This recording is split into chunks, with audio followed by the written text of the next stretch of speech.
నమస్కారాలు. ఈరోజు ప్రయాగలో మహాకుంభమేళలో లక్షలాది భక్తులు ఇలా పవిత్ర స్నానాలు చేస్తున్నారు.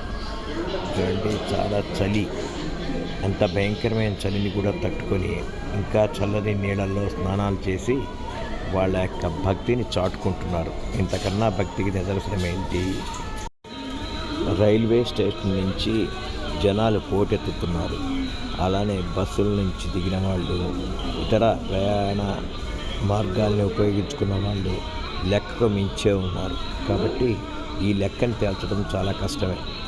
రోజుకి 1,000,000 మందే కాదు, అంతకన్నా ఎక్కువ మందే స్నానాలు చేస్తున్నారంటే మనం నమ్మలేము.